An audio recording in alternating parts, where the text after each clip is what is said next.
The Spin-off Podcast Network.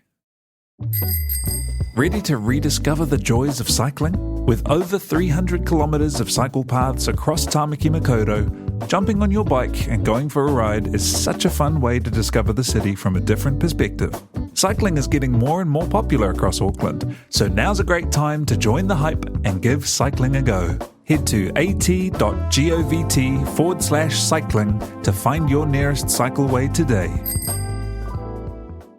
Are you making the most of your KiwiSaver investment? Generate is an award-winning KiwiSaver provider with a track record of strong long-term performance. Making a smart decision now could add tens of thousands of dollars by the time you reach retirement. Book a no-obligation chat with a Generate KiwiSaver advisor today at generatekiwisaver.co.nz/get-advice. A copy of the product disclosure statement is available at generatekiwisaver.co.nz. The issuer of the scheme is Generate Investment Management Limited, and of course, past performance does not guarantee future returns. Coming Home is proudly supported by KiwiBank, the bank that's making Kiwi better off. If you have recently returned to Aotearoa and are looking for opportunities in life and business, a new start, or a safe place to re-establish roots, KiwiBank is here for you. Find out more at kiwibank.co.nz. In this series, we're meeting New Zealanders who are coming home. Some of them have been away for decades, others have just been at the beginning of their journey. We've been looking at the experiences and skills that they gained overseas and what prompted them to move and then push them back. In this episode, we're going to be asking what it's like to be back. And speaking from personal experience, it hasn't been easy. As we've spoken to these other returnees, we're starting to discover that actually coming back to New Zealand has been a lot harder than anyone anticipated. Really weird and disorienting. They're coming home to a period of heightened uncertainty. It's been tough on an emotional level. It's been tough on a professional level. There's no starter pack to moving home. There's no 101 Moving Home for Dummies book out there. And everyone's going to be obviously incredibly different. It's true that everyone we spoke to had a really different experience of moving back, which is to be expected. I mean, home means different things to different people. You know, they'll all have different and likely complex relationships with what they left behind. But there's one thing that everyone had in common, and that's a bumpy landing.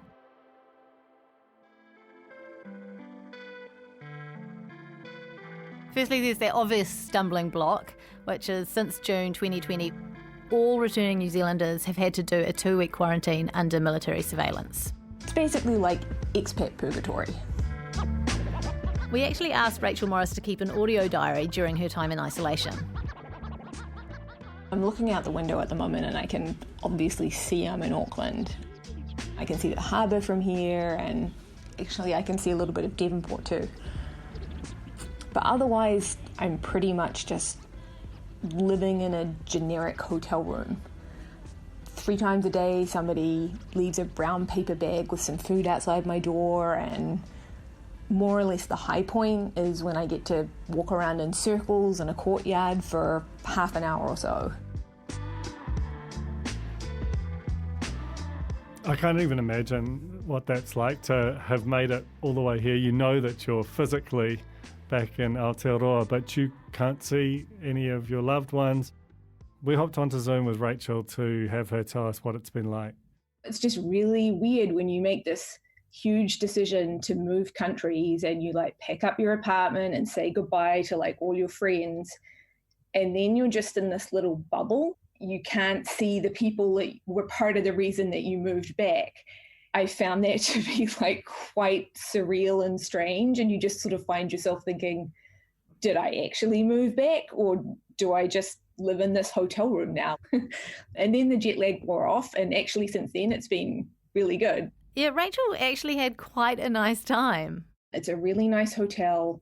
The food is way better than what I would be eating on a daily basis if I was responsible for, doing my own cooking. You're like allowed to just flow and be in that zone. So thank you. Thank you to the Ridges. Mahoney Turnbull, the sort of fintech wonder kid, had quite an interesting take on the rejuvenating benefits of quarantine. Mahoney doesn't have children. Yeah, that's the thing. Like, the idea of coming back and doing managed isolation on my own is like incredibly intoxicating. The idea of doing it with my kids is quite the opposite. That's a vision of hell that one you'd pay thousands to do, another thousands to avoid, right? Had I not been stuck with my children, it might have been a good opportunity to just have some chill time. But I guess it's going to be different things for different people, right? Arguably, that was an amazing opportunity to ideate and reflect and actually inspire myself. It's kind of like a paid-for 2-week Vipassana. FYI, Vipassana is often defined as a form of meditation that seeks insight into the true nature of reality, according to Wikipedia. I didn't just know that.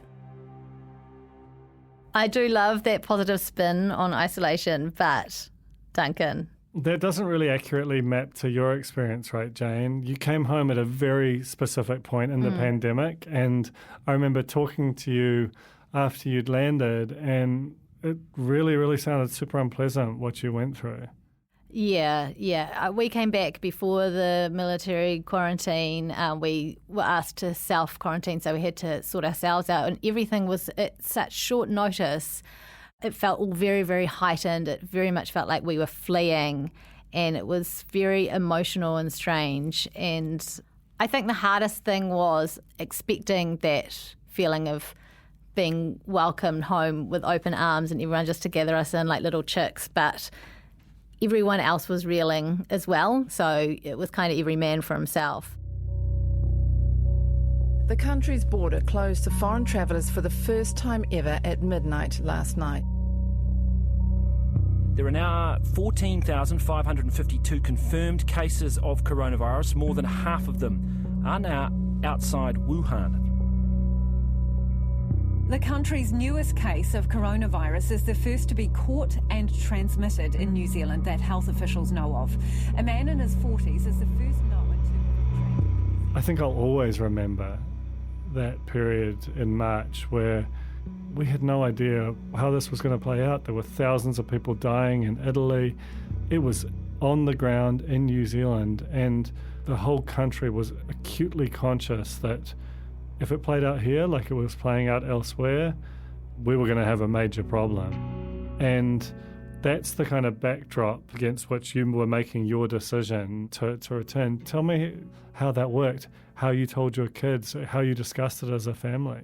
I think that we didn't put that much thought into it, to be honest with you. It's easy in hindsight to look back and realise how massive that all was. But at the time, it still felt like quite disconnected from our community, and it hadn't fully taken hold, but we could see that things were rapidly changing.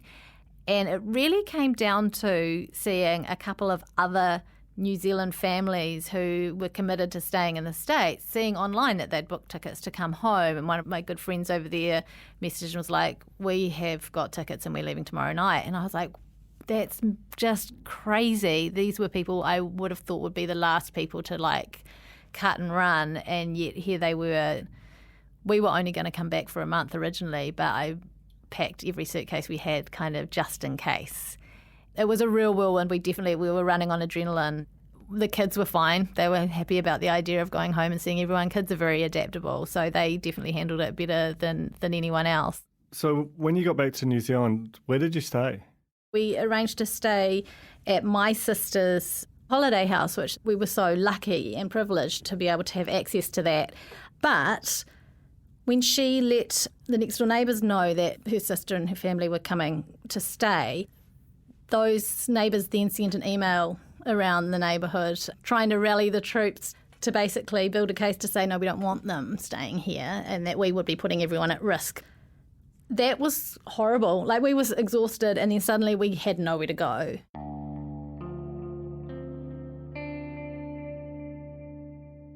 And I could see on their community page on Facebook that people were kind of getting really anxious about people from overseas coming along and spreading the great bug, which, I mean, you know, it's a valid fear.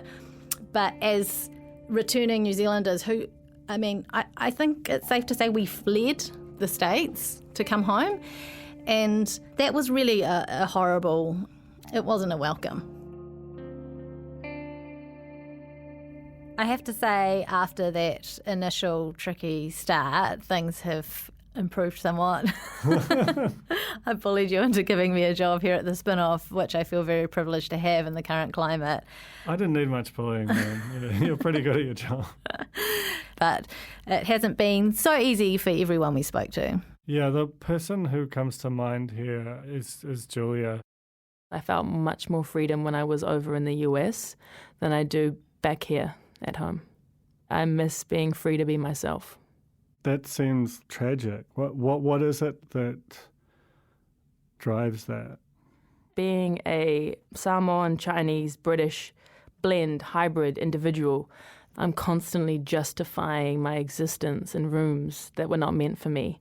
It's exhausting. You know, I didn't get questioned when I lived over in the US. And that's probably because no one even bloody well knew where New Zealand was, nor did they know where Samoa was. They honestly were just like, what? Is that part of? And I was like, no, it's not part of. Though it also meant that I wasn't walking with the intergenerational sort of stereotypes and stigmas that are placed on me, led to me being able to just be. Whereas here it's like, well, you're brown, but you speak like that, but you're in that industry, but you're doing that, and you've had that experience, so that doesn't make sense. And you're female, and you're 27, and how does that work? And da-da-da-da. I'm just constantly putting myself up to be analysed. I've been kind of haunted by the way that she spoke about the trouble she had readapting to the culture here, just how different it is to that which she'd come from in the US. When I moved back, I was buzzing with energy and I was fresh. I just went, woohoo, let's go. But it felt like I had to shrink myself in order to fit in. One thing that I found really hard is that my own peer group were sort of trying to, I guess, guide me or raise awareness to my challenges that I will face if I come in hot out the gates without adapting myself to recognize my new audience. Even in my own culture at times, it was difficult because I don't always operate in the same way that others would in my Pacific culture. I'm not seen as very humble. And for me, I was like, this goes against what I believe in. Like, how are we meant to build a community that allows people to be themselves if yet we're oppressing our own selves because the way in which certain values should be embodied is fixed? That doesn't make sense. Mm. It's interesting when you're living overseas how you get so nostalgic for home, and I think you start to look back with rose-tinted glasses quite a lot. And then you come back and you're like, oh, yeah, there's still some shit stuff as well, you know? I forgot about that stuff, but here it is.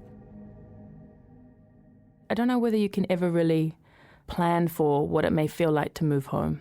As much as you might try, I don't think you ever truly know until you land 2 feet on the ground. And then you move through the honeymoon phase and you're realizing, oh no, this is legit. I'm home. This is what home looks like. It involved a bit of disillusionment. It involved a little bit of anger at times and frustration. And even though I believe in being unapologetic, I believe in squashing tall poppy syndrome, when I'm back in a small country and I'm operating with 6 degrees of separation, then the fear creeps up. Then I'm like, oh man, what do I do? How do I move? How do I share my truth?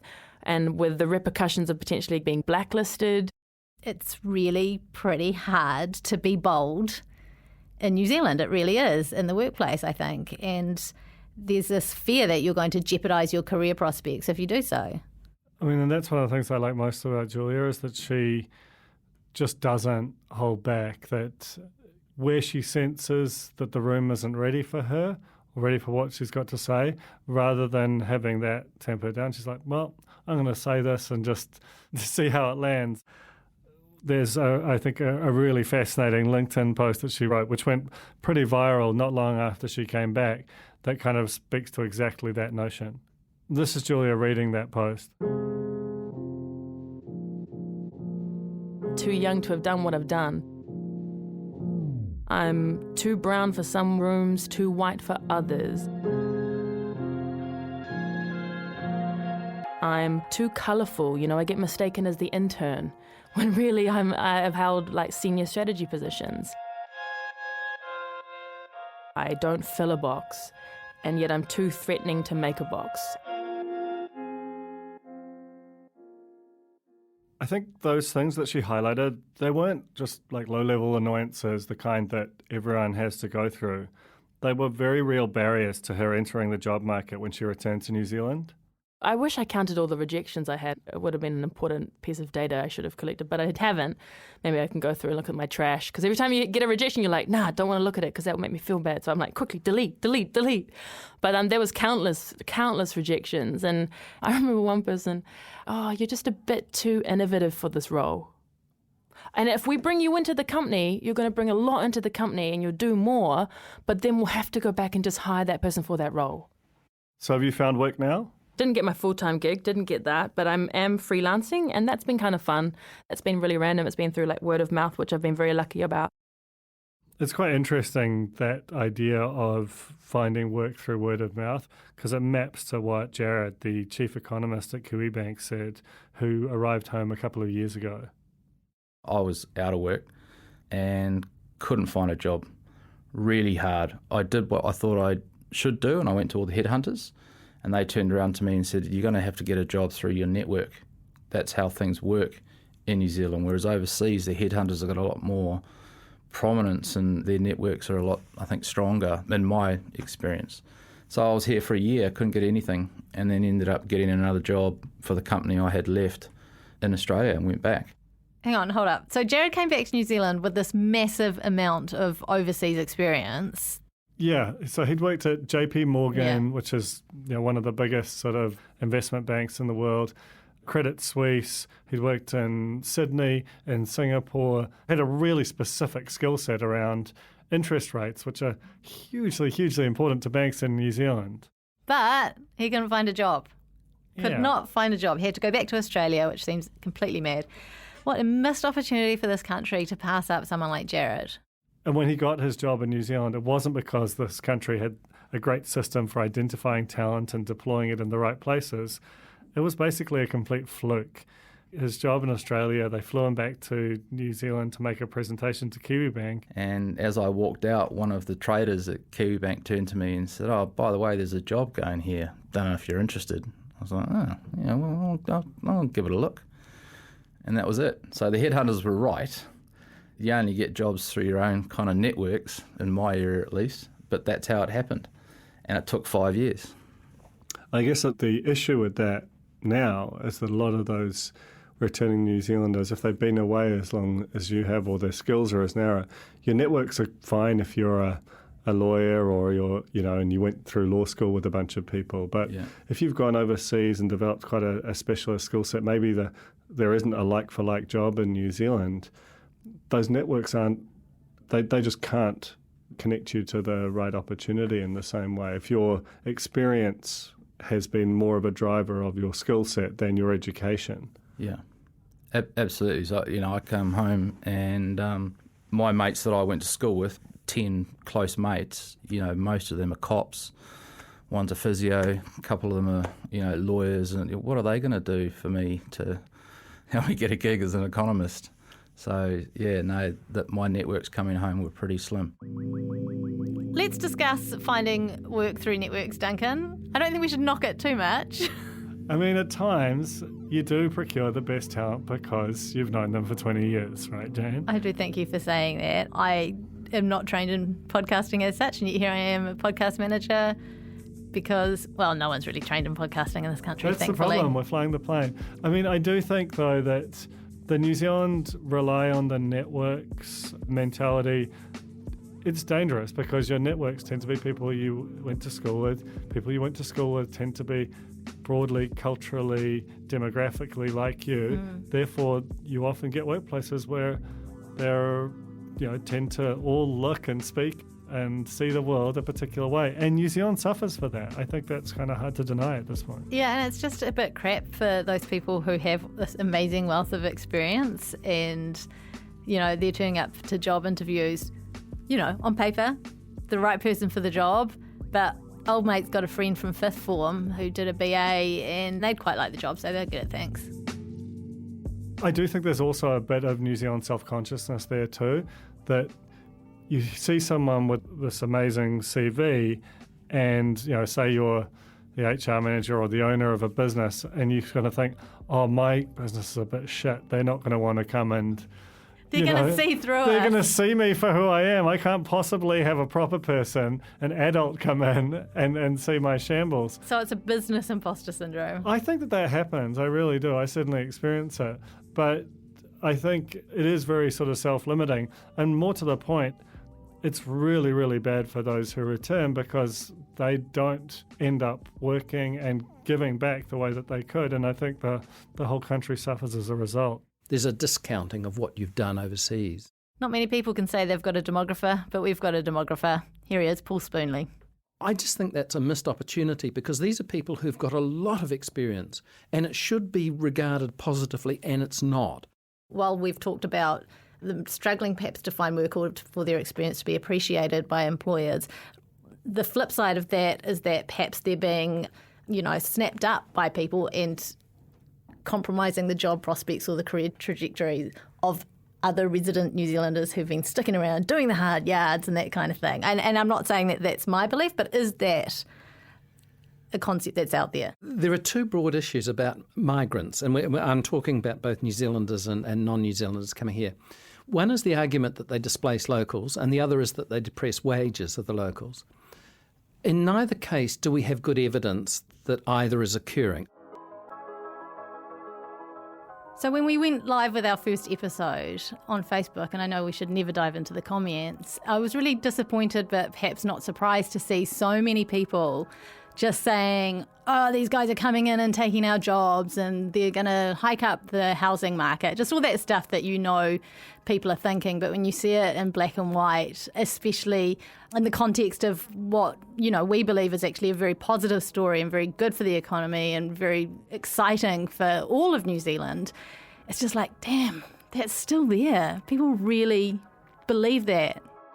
It's a very pernicious thing, and I think you can sort of understand it. If you went for a job and you were shortlisted and then, say, a returnee got it, you might feel that quite deeply. But at the aggregate level, you don't see that. You actually see this as new demand coming into the economy. It creates more jobs because of the age and stage a lot of these people are at. There are issues with the housing market, but that's hardly the fault of a New Zealander who's just coming back to their homeland to live and work in. That's a bigger sort of social and governmental problem that needs addressing via other means. I mean, I don't want to say that there are no issues in terms of the impact on, the job market and so on. However, we've got to look at it as a net positive, look at all the factors involved, and I think it's pretty clear that it is a net positive thing. The whole point of this podcast is that it's about what these people bring with them and the way that plugs into the extraordinary skills and talent and experience that we have here in New Zealand, and that it does require us to let go of some of these long-running kind of historic prejudices that we have to the outsider, whether they be a New Zealander coming home or a migrant. Paul also mentioned another thing that could be making job hunting hard for returning New Zealanders. And it's kind of reminiscent of what happened with the global financial crisis back in 2008. During the GFC, we saw the job churn go way, way down, which meant that people were staying in their current jobs. And one of the effects of that is that the person coming into New Zealand would quite often be shut out of the labour market. I mean, it's still early yet, but I suspect that's true for COVID-19. If you've got a job, it's reasonably well paying, why would you change it? So basically the job market's kind of locked up. People who've got good jobs are sticking with them.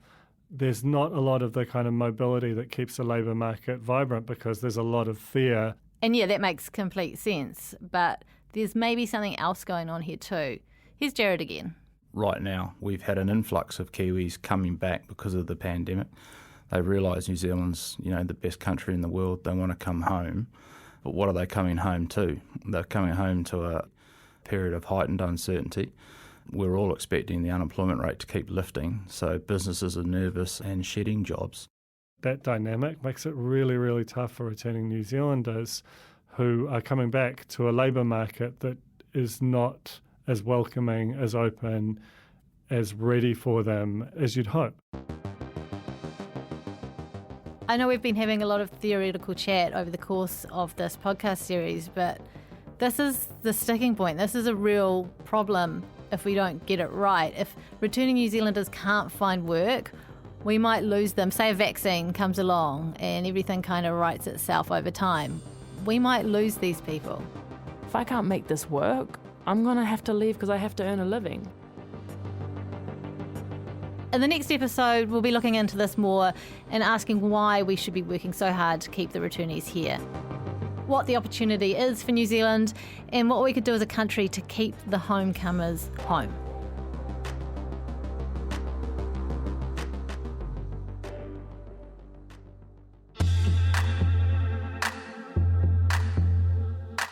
Coming Home was brought to you by The Spin-Off and KiwiBank. It was presented by me, Jane Yee. And me, Duncan Greive. It was produced, edited and mixed by Claire Crofton. Thanks to RNZ for allowing us to use the archive news audio we've included in this episode. And shout out to Tina Tiller and Josie Adams for recording and helping us with interviews, and to Alice Webb-Liddell and Sherry Zhang. And to Lucy Raymer, of course, for booking our interviewees. She's an organisational genius. And of course, if you're liking this series, don't forget to subscribe to get the next one and tell all your friends.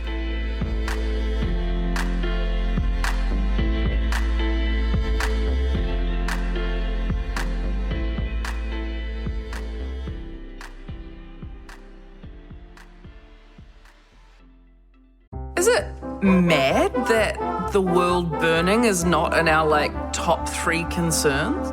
You thought bad news was done, but I'm back with more. In Alice Snedden's Bad News Saves the World, I finally address the climate crisis and explore why no one cares. Watch it on thespinoff.co.nz. I can see the anxiety starting to emit from you. Talofa lover, I'm Madeline Chapman, editor at The Spinoff. If you have the means, consider supporting our high-quality journalism by becoming a Spinoff member. Sign up now at thespinoff.co.nz/donate.